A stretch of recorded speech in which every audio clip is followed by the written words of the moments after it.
Oh no.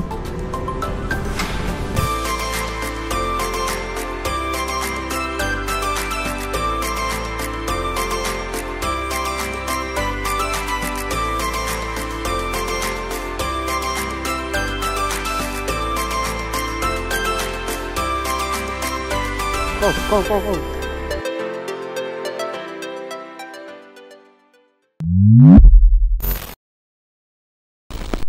Yun oh, orange na orange oh. Terno ba? Orange motor.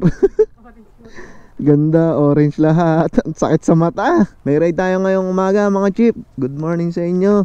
Punta tayo ulit, rest back tayo sa Marilake, dun sa Treasure Mountain. Gusto lang din namin subukan, malay nyo makalusot ng walk-in.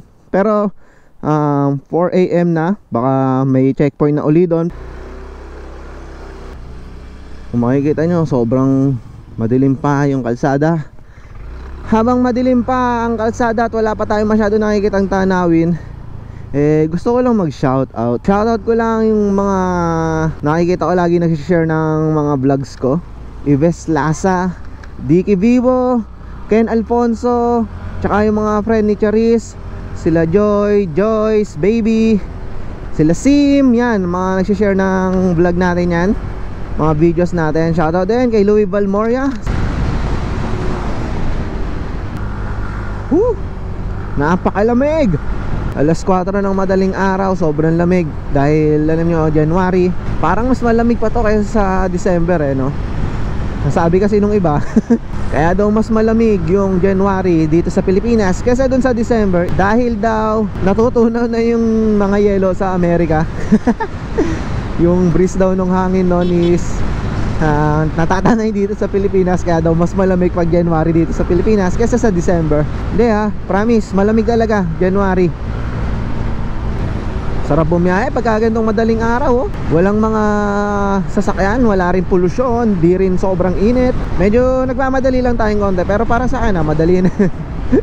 Kahit na ganyan lang takbo natin, 60-80 lang, para sa akin nagmamadali na yan, kasi hinahabol natin yung checkpoint. Let's go. Napakaganda naman dito, napakaliwanag pa din kahit tapos na ang Christmas. Sana ganyan lagi yung daan para maliwanag. Pero pag wala yan, yung mga Christmas light na yan dito sa lugar na to, sobrang dilim. Alrighty mga chief, nandito na kami sa kahabaan ng C6 and ang oras ay 4:55 na. So 32 minutes kung di ako nagkakamali, simula nung umalis kami sa Binyan hanggang dito sa C6. Shit, nakakatakot naman yung daan dito mga chief. Waze, wag mo kami ililig parang kami lang ang nadaan dito Loob na loob tong dinadaan namin, liblib na liblib Pero yun kasi sabi sa Waze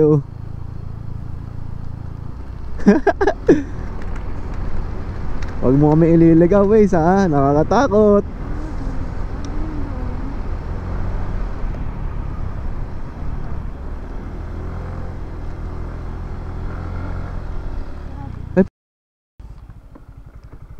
Mali tayo ng daan. Sarado pa. Wala niya mo, dead end. Nakasarado pa yung sarado yung daan? Saan tayo nadaan? Nakakatakot yung dead end, walang yang yun. Mali yung daan. Bakit dead end dun? Walang yang yan, nakakatakot pa naman. Sarado yung gate.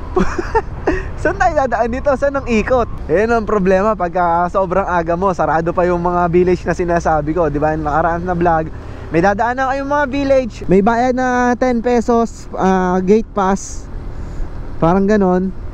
Ngayon sobrang aga pa lang siguro, kaya sarado pa. Hindi nyo tinuro ni Waze So hanap tayo ng ibang daan, alternative na daan. Kuya, pwede magtanong, saan ba yung may ibang daan papuntang Marcos Highway? Robinson, babalik kayo pag gate 2. O kaya rito sa Rubina, kakaliwa kayo. Kakaliwa? Madilim.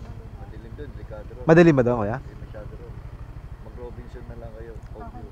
Robinson, thank you po. Ang sabi ni Sir Chief is dun daw tayo dumaan sa may Robinson para mas safe, kasi delikado daw dito doon sa isang tinuro niya pag kumaliwa tayo. Gate 2 daw, gate 2. Hanapin natin yan. Alright mga chief, nasa Marcos Highway na ulit tayo. At kita nyo naman, Ang aga-aga pa, wala pang alas 6 ng umaga. Pero ang dami ng rider dito.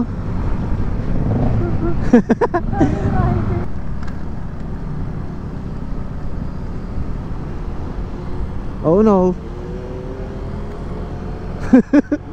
Kakaba-kaba mga rider. Baka may mga checkpoint.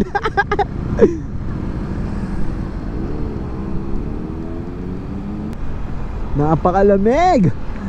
Buti na lang, napakaganda ng ating riding jacket, ang Hepe Moto riding jacket. Ito, saktong-sakto sa kulay ng ating motor, kulay orange. Sobrang tingkad ng kulay nito. Pagka tayo hindi pa nakakita eh, ewan ko na lang.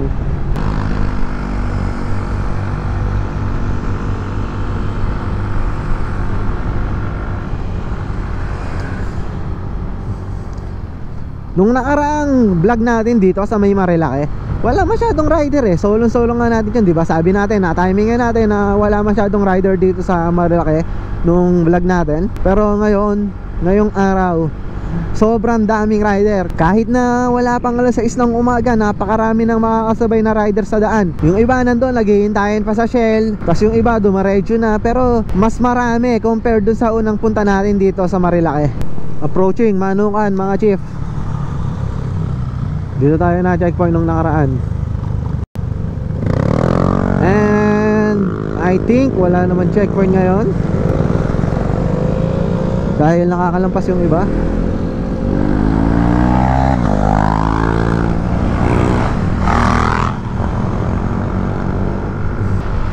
Alright, dito yun, dito sa spot na to, dito tayo na checkpoint nung nakaraan, kaya hindi tayo nakalampas. Pero tingin ko ngayon, siguro sobrang aga lang natin, kaya wala pang checkpoint. Ngayon lang tayo nakalampas dito mga chief, kaya hindi natin sa ulo yung daan. Kaya hindi tayo pwede magmabilis dahil hindi natin alam, hindi natin kabisado yung kalsada. Baka may lubak dyan or sharp curve. Kaya mas maigi na yun, dito lang tayo, nananabilan tayo. Babaga lang pero safe. Nung una talaga, ayokong pumunta dito sa Marilake mga chief, dito sa place ng Marilake, kasi ang alam ko talaga, napakaraming mga nagbabanking-banking dito, maraming mga kamote dito. Hindi ko naman sa nila lahat, pero kadalasan kasi ginagawa talagang racetrack, ginagawang playground itong Marilake. Kaya ayoko talagang pumunta dito. Pero nung sinearch ko nga kasi yung unang vlog ko, yung Treasure Mountain, hindi ko alam na dito pala yung Marilake mismo.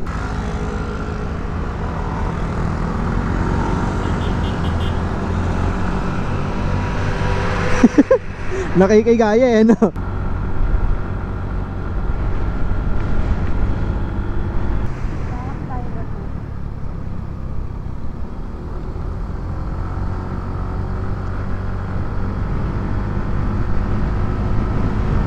Habang palayo ng palayo, patagal ng patagal, ang lamig. Oh, is this a checkpoint or Treasure Mountain din ang pupuntahan nila?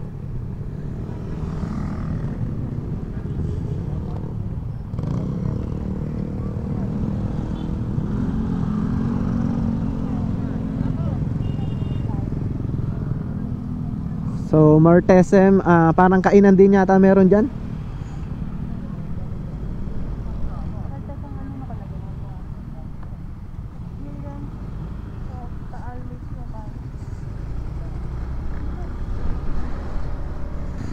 Another spot na naman mga chief. Ito yung BNK. Yan, marami din kumakain dyan.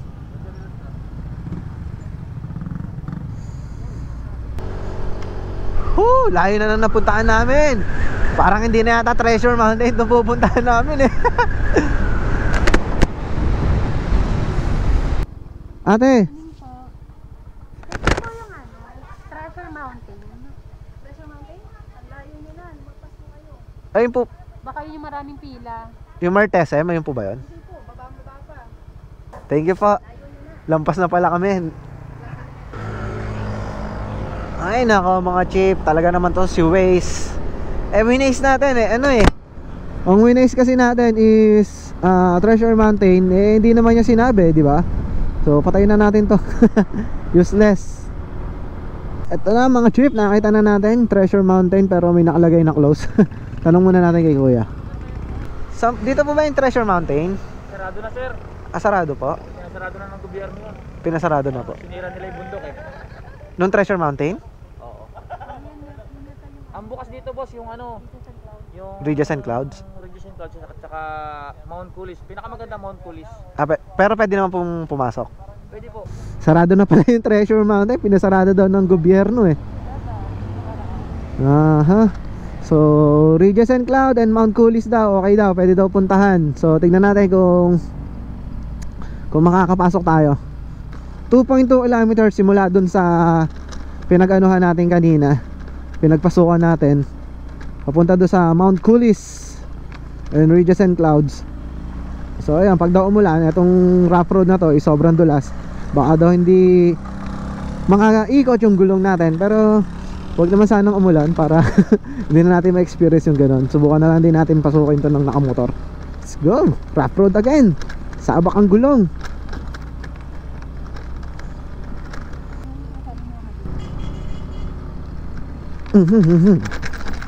Okay mga chip, dito tayo. Regis and Clouds. Testingin natin dito.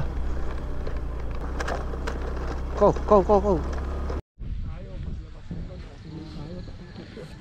Ayos mga chip, andito na kami sa Regis and Clouds.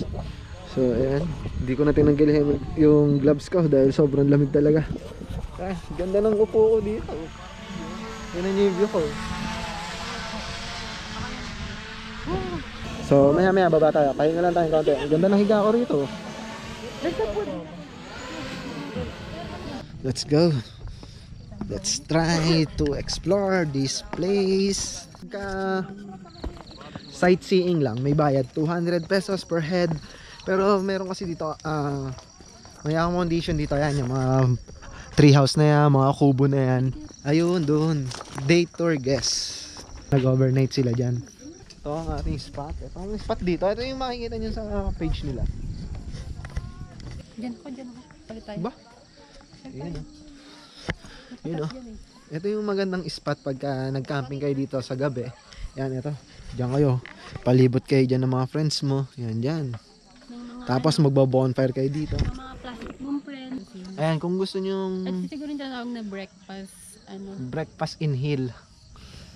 Ayun, kasi doon sa ayun nga yung pinagpicturean natin kanina, meron silang package na doon ka kakain ng breakfast or lunch or Mga dinner, romantic romantic setup setup. yan dyan. Sakto solo lang nila doon, no? Tapos kitang kita mo ayun yung view, mga bundok. Natapon ka ano ko. Ha? May natapon. Na? Breakfast muna tayo. Taho sa breakfast. 25 pesos na taho ang breakfast namin. So dito natin yung 200 natin. Dito muna tayo. Sightseeing muna tayo. Ito nyo ba yan? Ano kaya?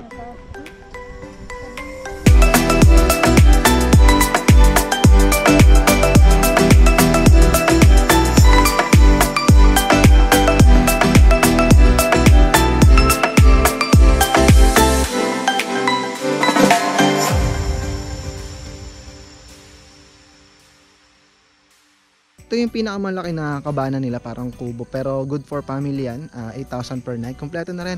May CR doon, may ihawan, may sink din, may table and chair sa baba. Yan lang yung makikita natin dito mga chips sa Regis and Clouds. Marami pa rin naman mapupuntahan dito sa may Marilac Road. Subukan natin puntahan sa susunod yung Mount Kulis, yung bahay daw ni Cardo Dalisay sa probinsyano. May nakita kami kanina na parang nag-overnight doon, mga naka-pitch yung tent. Pwede rin pala mag-sightseeing doon, 200 pesos din per head katulad dito. Tapos kung magbubook kayo dito sa Regis and Cloud para sa accommodation nila, advance booking lang sa FB page lang pwede. So ito makikita natin dito. Yan. Relaxing. Bye-bye. Bye.